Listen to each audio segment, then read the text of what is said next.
All right, so please stand with me. And since it's the Sunday of the Cross, we'll sing the hymn for the cross. And you heard it a few times today, but I'll sing it out loud and then you can just try to hum along. Or if you know it, if you've been here long enough, you probably know it. Yeah? O Lord, save thy people and bless thine inheritance, granting to thy people victory over all their enemies, and by the power of thy cross, preserving thy habitation. Christ is in our midst. Yes. Now you're talking. So is that a requirement? You have to have a good voice to be... No. Because I haven't seen one of these that hasn't. No, I have friends who are clergy who, as one friend would say, couldn't sing their way out of a paper bag.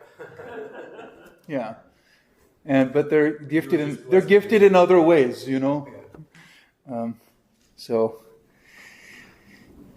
But it is nice. Well, I have a little bit of a musical background because I used to play music when I was younger, and then when I converted to Orthodoxy, I discovered the hymns and chanting of the church, and I always wondered what music was for. What is it really for? Is it just for entertainment?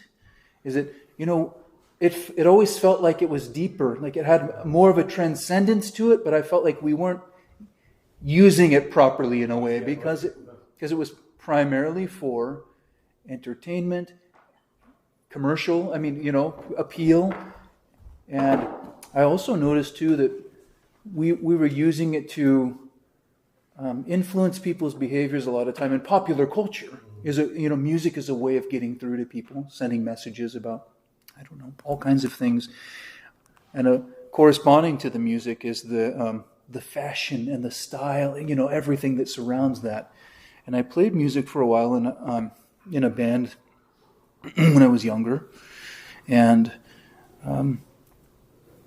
a certain style of music, kind of rock music, and I would joke that I would kind of be the one guy that didn't get the memo. I'd have a white t-shirt on, everyone else had the black, and then tattoos, full sleeves they call them. But I saw how powerful music was, how powerful and influential music is. And I thought, what is it really for, ultimately? Not just to give us something to do or sing along to, or some musician or artist that we are loyal to or something like that. I listen to songs that have some kind of... Some meaning to them. They're with a message. But I took a class in college called Music and World Cultures. And I learned that music has been used throughout the ages. We forget about this because the United States is such a young country. And the closest thing that we have to the way music has been used in other cultures is folk music. But we don't have really even a common story that we cling to as Americans. Like people from other countries, cultures, and smaller countries too. Or ones that have endured much together. And I learned that it's a way of, storytelling, of preserving tradition. It's kind of a cultural liturgy in a way. The way that people sing folk music, and in a lot of cultures they have folk dance traditions and things like that. And it's a way of connecting them to the past. Most people don't know.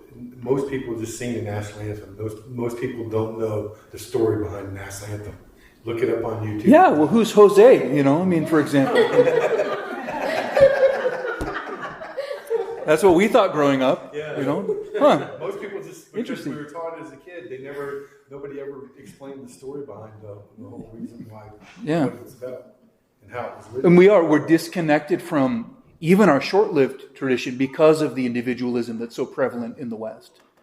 And it's very interesting. This has been an interesting experiment because the question is, if we continue on the path of rampant individualism, how long will we last? And we're starting to see incredible division and disintegration in our society. Just ask Rome. So, yeah. It's funny about your Max. I told Carl last night, since he's always like, I said, Carl, I need to listen to some music. And he says, oh, no. And I said, Carl, please open the thing and give me my Beethoven. I want you to listen to my favorite song. And he says, oh, no, not your favorite song. I said, yeah. I said, do you know which one is my favorite song? He says, I don't know, probably something crazy. I said, no, give me... Something crazy? Yeah, something crazy. And I said, no, it's the Beethoven song is the Moonlight Sonata. Oh, yeah. And I said, you have to listen to this. And I said, oh, wow, Carl, look at this. You can bowl. I said, we should take some ballroom dancing, and he goes, what? What's that? I said, Carl, like a waltz.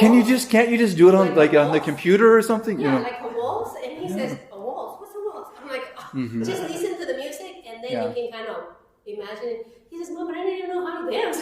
So music is incredibly powerful and influential, and we don't respect the musical tradition even of the West these days, because especially now it's so easy to produce and release music. With everything gone digital, anyone can record their own music now. And that was something when I was in the music industry a little bit. We were right at the beginning of the digital formats and things like that. We were still selling CDs, and I can't imagine. I don't know how people can keep up with what's going on, and there's so much content. There's too much content these days. But if you read the life of Father Seraphim Rose, Jamie? Have you read his life and works or anything? I think that's the one I have not read. Yeah, it's out of publication right now. Yeah. So it's probably $3,000 on Amazon or something. But I do have a digital copy while it's out of publication if you want to read that book. It's an incredible text. And I wish it's in my recommended reading list for new people to Orthodoxy because of the path that he tread on his journey to Orthodoxy. Going from, Father Seraphim went from, his name was Eugene growing up. He went from being kind of mainstream Protestant to intellectual in his college years, to studying philosophy, and philosophy led him to Eastern philosophy, and he became an expert on Taoism. And long story short, he one day, still feeling an emptiness within him, an existential kind of dread that was leading him to nihilism, he was in San Francisco where he lived, and he happened to walk through the doors of the Russian Orthodox Church. And it carried him, it lifted him, it carried him away. There was a transcendence to it. He felt like God was speaking to him somehow in Russian this time, And because there were no English churches no Orthodox churches with services in English at that time. And when was it? Maybe the 60s? It's hard to believe. It doesn't seem that long ago. He learned Russian, and he became a translator of Orthodox texts into English, and became kind of a missionary for Orthodoxy in the United States. But all that being said, he also had a sensitivity to the power of music. And when he would listen to, I think it's Bach, St. Matthew's Passion, his friends said he would just weep while he was listening to it. They didn't know what to do with him. Should we console him? Should we let him be? But he had an intuitive, awareness of the power of music. And when I studied music in world cultures and I learned about some of the practical uses of music, I also explored a little bit of what I would say maybe kind of the philosophy behind music. And there's a saying in the Orthodox tradition, to sing is to pray twice. I think it's St. Augustine. I think it's attributed to St. Augustine. To sing is to pray twice. So not only are you speaking the words, but you're singing them, you're elevating them, you're doing two things simultaneously. I could say, O Lord, save thy people and bless thine inheritance. Or, O Lord, save thy people and bless thine inheritance. It's a very different experience of those words when you sing them. Because the music the melody is communicating something beyond the power of the words themselves. There's a wordlessness that connects us to reality. Words, especially, for us very intellectual, rationalistic Westerners, words are very limiting to us. And so we want to take our logic like as far as we can. But when you encounter something like beauty, art, liturgical art, music, it elevates you beyond the limitation, the confines of language itself. Even though language can be used very beautifully and wonderfully. That's why Dostoevsky famously said, "Beauty will save the world." First of all, what is beauty? The word beauty in Greek means basically to call forth from oneself. It brings you out of yourself. And of course, we would say that the source of all beauty is the one who is beautiful with a capital B, God Himself. And so all beauty that calls us forth and gives us a little sense of the transcendent. There's almost a sense of ecstasy, and I don't mean that in a weird way, but ecstasis means like going out from yourself too. There's a sense of being a part of something that's not of you, but it's not that's not completely apart from you.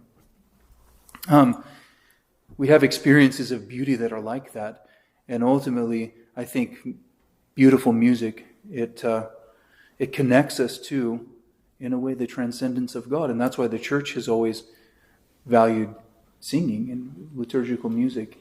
To be honest with you, I never realized all the years of being a Catholic, reading the Bible 100 times, St. Paul, St. Peter, both said sing praises to the Lord. Yeah. To me, in Catholic, just means stand up and scream at the sky. It doesn't mean sing a song. When I found this church, and then that took a whole different meaning. Well, we chant the Psalms too. I mean, you heard it during communion, because we've got a long communion line. But we were singing, "The Lord is my shepherd, I shall not want." We're singing the Psalms. We're singing the prayers that have been a part of the living tradition of the people of God from very early on. Well, different churches, like I said, look at it a different way. We use it as they actually said, sing praises to Him. That's right. Yeah, we're actually singing. Yeah, that's true. Saying it to Him. Yeah. Yes. I think in some different Orthodox churches around the world, they use like some different modes and scales. Mm-hmm. That's true. What's how do they differ, and do they have a different effect? Yes, they do have a different effect. Mm-hmm. And in our parish, we do kind of an eclectic mixture of different styles of Orthodox music, and most people may not realize that this is more of a Western setting, and this is more of a Byzantine chant setting. But the Orthodox tradition came from the East, and so there are a series of 8 modes or tones or scales. We call them the 8 tones that have been developed in the East, and they're very Eastern sounding, actually. And you hear that in Greek Orthodox churches. If you go to the Arab churches of current-day Lebanon and Syria, you hear that style. I kind of tease sometimes some of the tones when they're singing them. You wonder if a cobra is going to come out of a basket or something like that, because they have that.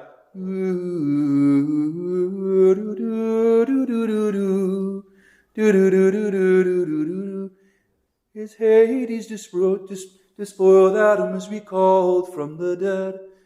And so there are different tones, and each tone, actually, there are studies on the effect that each tone has on the person's mind, Different ones will be utilized at different times to convey certain messages. We do that same tone like on Holy Thursday evening for one of the most reverent moments in the church. Today, He who hung the earth upon the waters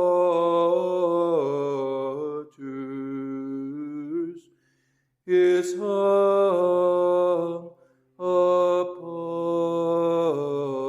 the tree. It's a deeper, for some reason, that tone conveys a deeper, more reverent meaning. It's not like, today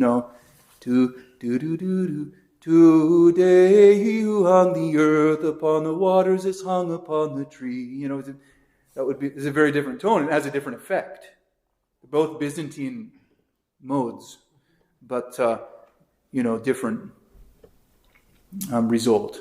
So you're right. Music is used during to convey a different message that corresponds to the words that are being sung at times.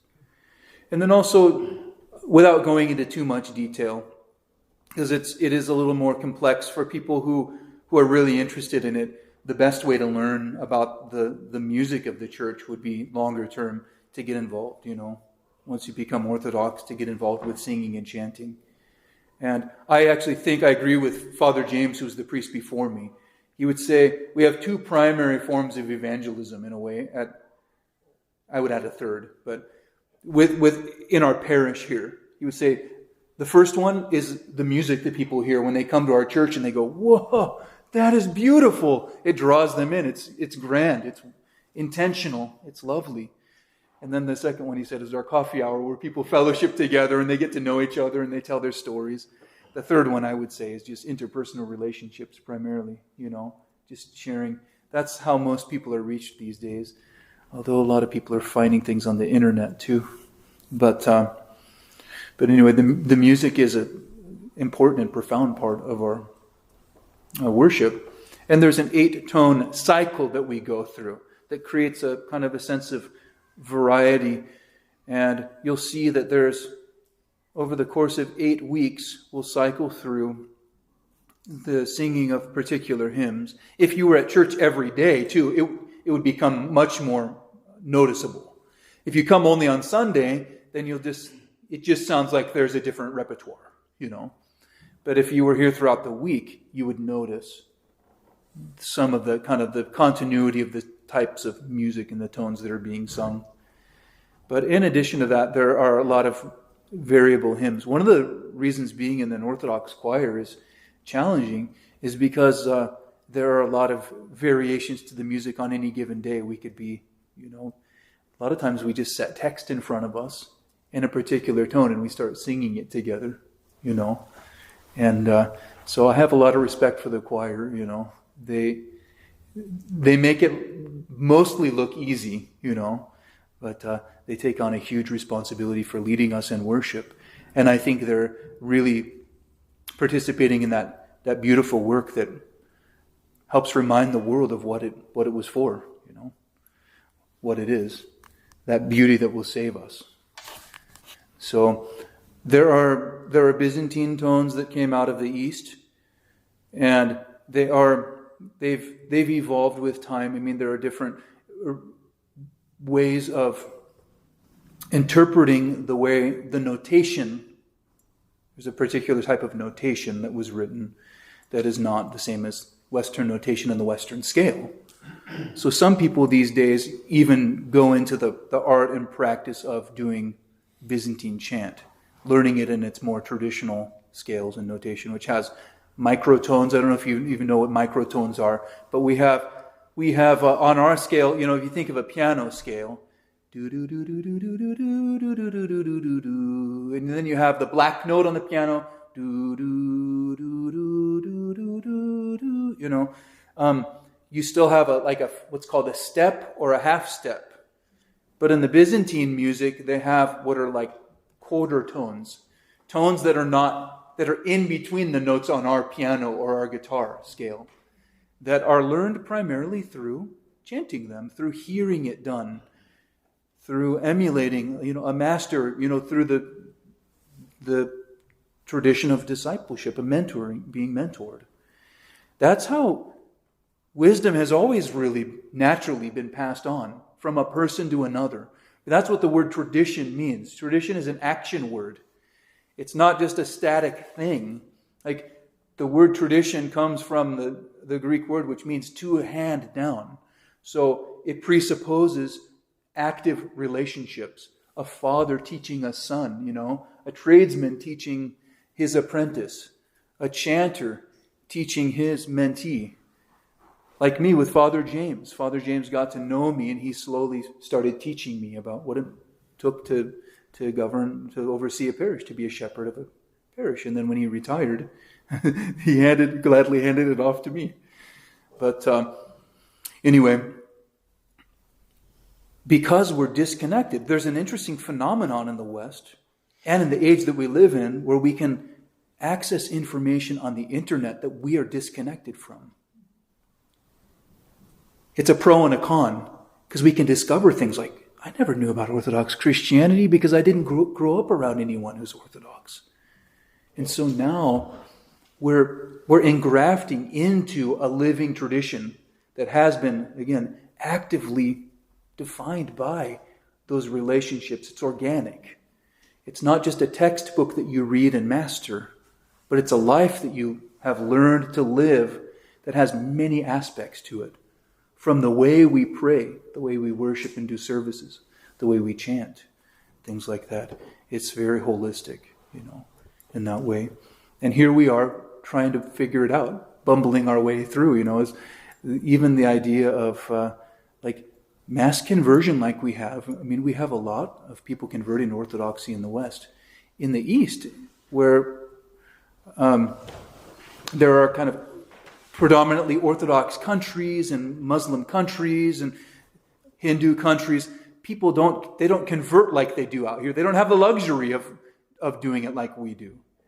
The idea of researching something and learning about it and buying a bunch of books and having more books than you can read, that's a Western phenomenon as well. So we're in a unique position. Our experience of exposure to Orthodoxy and that conversion, that change of life that takes place, is something that is kind of a new form of. I mean, there have always been people who have converted to Christianity and other religions throughout the ages, but the way it's happening these days is very different than it has in the past. So, anyway, there are Byzantine tones, and then with time, without going into too much gruesome detail, as the people in the Slavic lands converted, they adopted the Byzantine style of music, but also there's been an evolution to the chanting that's been done that has resulted in variations on the 8-tone system that has more of a Western sound. Like we do in our church, for a lot of our Vespers services, we do what are called the Kievan tones that came out of the Slavic tradition. So, like one of the hymns would be, it's very easy for the Western ear to listen to. Lord, I call upon thee, hear me, O Lord. O Lord, I call upon thee, hear me. Give ear to the voice of my supplication. When I cry unto thee, hear me, O Lord. Doesn't sound very exotic. But in the Byzantine it's, O Lord, I have cried out unto thee. Hear thou me. Hear thou me, O Lord. So it's more exotic sounding. And some of it depends on who's singing it too. If you hear it in Greek, very, very different too. Or someone who has a Greek background, like I know you've been to St. Demetrios Church, so who has a Greek background and is singing it in English even, it sounds different than when a Native American speaker like me sings it. So, Thank you. Anyway, yeah. Those are good questions. And these are all part of this, soup we're swimming in, this way of life that we're a part of. So, this is a good question. And I'll touch on a topic. We've got about 12 minutes left. That is one of the more interesting and kind of obvious things, and it won't take more than 10 minutes, I think, to talk about it. There are all kinds of little things that come up that you see that you're not familiar with. Like I have a long list of what I call practical tips and popular topics, like lighting candles and lamps, and how we do it and why. Developing your own prayer time at home. How and when we make the sign of the cross.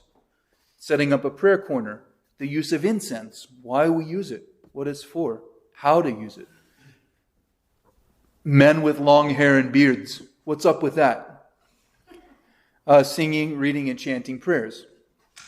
Why do you say, Lord, have mercy so much? Why do you wear that black cassock? Why does the church not use musical instruments? Yeah, the voice is, that's right. But, why don't we use any other instruments? Why in the world do we kiss the hand of the priest? And why do we stand during divine services? So things like that. Those are all like interesting little things that we can touch on. And the one I grabbed for today is, why do you wear that black cassock? So we'll talk about that. People have sometimes approach a priest and ask, approach and see that we're wearing, like this interesting outfit. And in the earliest church, it doesn't seem, because this stands out. This is unique. You don't see someone dressed like this at the grocery store very often, do you? No. I mean, most people, I see them, they look, but don't look, don't stare. There was one time, you would think that people, like I go to the same grocery store, sometimes 3-4 times a week to run and get a few things here and there, get some apples, get rice or whatever. And you would think, I've been around here for like 6 years with my cassock on. Only one time of going to that grocery store has one of the employees asked me, so what are you? What faith do you have? I've seen you here many times and I've wondered about that. So only one time did someone actually, feel like they could ask. And we had a nice little conversation. Most of them, I think they just take me for granted. They know my name and I know theirs, and we just kind of say hi. And I think they're afraid that you're going to start preaching to them. Maybe. A lot of people are thinking, yeah. Start preaching to me if I ask. Well, and I do. I wear a big cross. So, there's no question about whether or not I'm a Christian. And Christians are known. Christians have a reputation for being pushy. So if they invite the conversation, you're right. People are going to say, I better be careful what I ask for. What do you believe? Let me tell you all about it. How much time do you have? But usually what I tell them is, like I'm an Orthodox Christian. We have a church around the corner and it's, very beautiful. And come and check us out sometime. Well, I'm spiritual but not religious, they might say.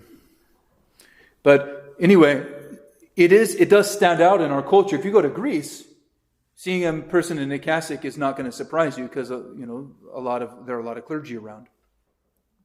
But regarding the cassock, in the earliest church, it doesn't seem that the clergy wore any kind of distinctive garb, except, of course, the liturgical vestments when they were serving church services, which in some cases were also worn outside of the divine services. For example, sometimes bishops and priests wore like what I have now that changes colors during the main outer garment.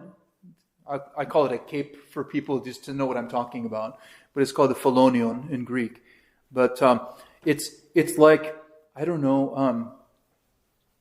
like a poncho almost. Like people would wear kind of a nicer, fancier type of poncho maybe as a way of indicating their place or their rank or role. It seems reasonable to assume that this was partly due to the fact that Christians were frequently persecuted during the first centuries, so self-identifying marks like clerical garb would in some case be tantamount to suicide. And so the clergy in early days would just wear the normal clothing as the laity. And there was at that time no pressing need to alter their standard wear. The early priesthood was in many ways understood in the context of the Levitical priesthood inherited from the Jewish tradition by the early church. And standard non-liturgical wear for them was not always identifiable as different from that of other people. So for the first 3 centuries, priests wore more or less the same clothes as ordinary people. And tunics were the normal clothes, which is like usually it was more like a long shirt.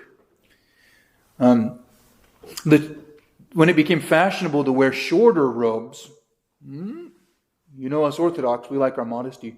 So most priests kept the longer, more conservative style of tunics. And thus they stood out from other people.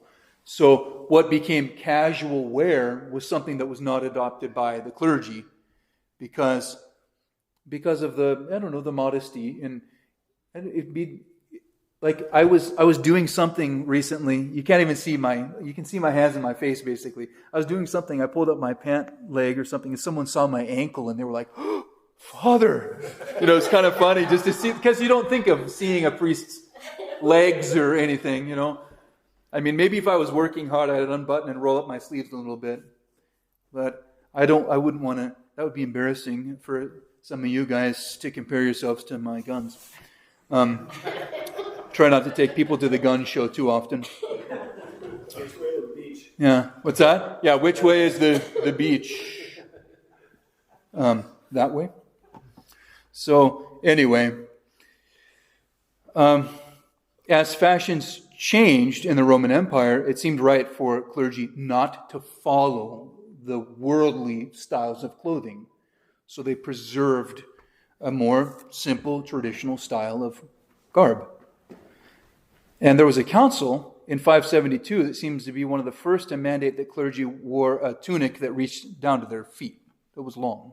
So it's the first time. A lot of times, if you hear about certain teachings in the church, guidelines that are in place, it's to state practices that are already happening. So, if they say clergy are to wear appropriate garb, i.e. a tunic that goes down to the feet, it's not to say, oh man, you guys can't wear shorts anymore. It's to say this is appropriate, this is what you've been doing, and this is appropriate to continue doing, rather than innovating or changing. And in one of the councils that met in the 7th century, called the Quinisext Council, it was stated, none of those who are in the catalogue of clergy shall wear clothes unsuited to them, either while still living in town or when on a journey. But they shall wear such clothes as are assigned to those who belong to the clergy. And that goes back to this idea, too, that orthodoxy isn't just a matter of preference, but it is a way of life. And so, like when I became a priest, I wasn't just hired as a priest. And I'm a priest on Sunday or whenever I go to church.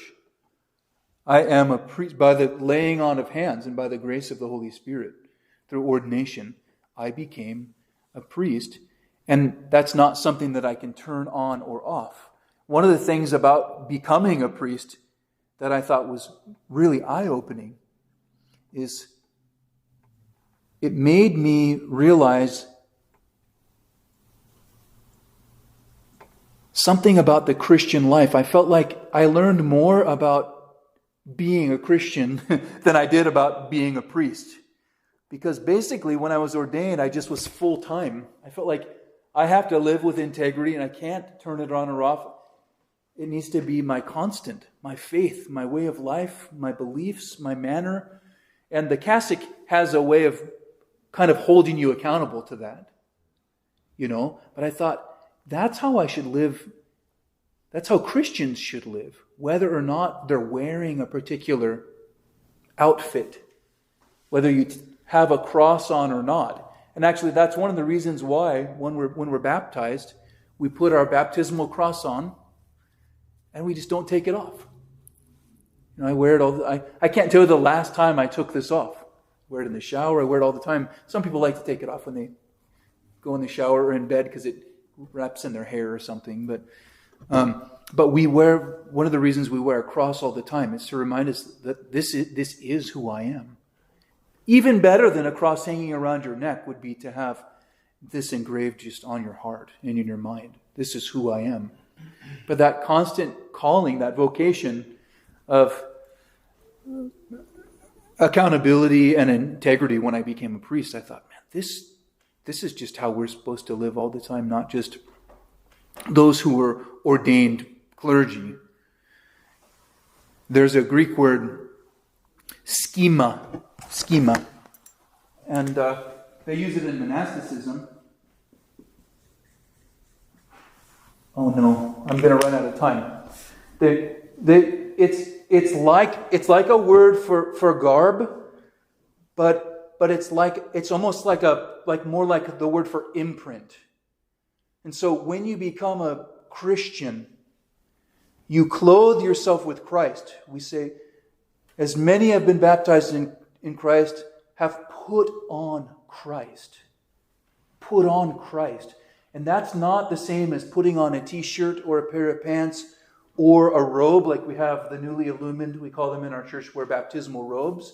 But the baptismal robes are really just a symbol of being clothed with Christ himself. Which, I don't want to sound crass or anything, but you're clothed with Christ even when you're naked as a Christian. See, it's not something that you can take off. This becomes your schema. This becomes who you are. And you want to live in accordance with it all the time. So even if I didn't have my cassock, it would seem like a great form of persecution for someone to come and beat me up and take my cassock. But I would still be a Christian and I would still be a priest. So that's important. But we do wear this as appropriate to a priest, and I wear it all the time, even when I'm out and about. The only time I don't is when I'm around the house with my family. Don't try to picture what I look like with a sweater on. But so responding to reports of laxity in Britain, this is pre-schism between the East and the West. It was when the church was still one. The bishop admonished the archbishops in the West to ensure their clergy wore proper attire, particularly long tunics. And the English word cassock derives from the early French cassock, which means a long coat. And the Russian word for cassock, podraznik, and the Greek anderi, or rason. There are words that just basically mean a long garment. And the color black, I'll end here in just a second. The color black indicates kind of a spiritual poverty. It's historically the easiest and cheapest color to dye fabric with, too. So black is the color of mourning and death for the priest, the symbol of dying to oneself to rise and serve the Lord, as well as giving witness to the kingdom yet to come. Black is associated with sorrow, but in the case of the priestly robe, this color has another symbolic meaning. The black cassock is to remind the priest that he dies to the world every day and immerses in eternity. The color black also symbolizes giving up bright colors and giving up the kind of the glitz and glimmer of the world and honors that the world would bring. And one priest who had been a priest for a long time mentioned once also on black clothing, certain stains kind of stand out too. Don't ever eat a powdered donut with a cassock on, for example. But it's so because color stands out. Like that powdered sugar. It's kind of also seen as an indication that he's called to a higher standard. His sins and failings will be more visible and judged harsher than those of other people. In our very secular world, the wearing of a cassock continues to be a visible sign of belief and of the consecration of one's life to service of the Lord and His church. And one of the things I like to, at the expense of sounding a little, presumptuous or something, I'll say this just in all honesty and as modestly as I can. But when I wear the cassock, I feel like I'm just trying to be, in a way, like Christ's shadow. He is the light, And I just want to be the shadow, even just the shadow cast by Christ. That's enough for me. Don't pay too much attention. Even when you have the cassock on, you don't see my contours. You don't know if I have well-defined biceps. You know what I mean? Or a six-pack, or maybe a one-pack, or you know what I mean. But and so it steals away, even though it is a distinct garb in our culture. I definitely would stand out in a crowd of Americans, especially on a summer day. But when it comes down to it, in the grand scheme of history, it's a very indistinct garb. It's a matter of simplicity. And then on a personal note, I like to wear natural fibers. They have all kinds. We've talked about this a little bit. I like to wear something that's natural rather than synthetic. Some of my friends have shiny cassocks that are made out of polyester and things like that. But I like that connection with the earth too, where my what I'm wearing comes from God's creation itself. So I'll end with this little thought by a late saint of the Orthodox Church. He says, the priest's cassock is the flag of the Church of Christ.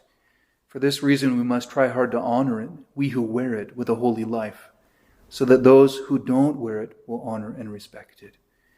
So it is a high calling, but it's a beautiful one that the priest has. You can see that there's symbolic reasons behind it. There's theological rationale, but then there's also just a practical and historical reason for why we have preserved the wearing of the cassock in the Orthodox Church. So now you know a little bit about one of the distinct features of the Orthodox Church and our clergy. Thank you so much for being here. It's a little past time, so we'll end to the prayers of our Holy Fathers. Lord Jesus Christ, our God, have mercy on us and save us. Amen. God bless you all. Go in peace.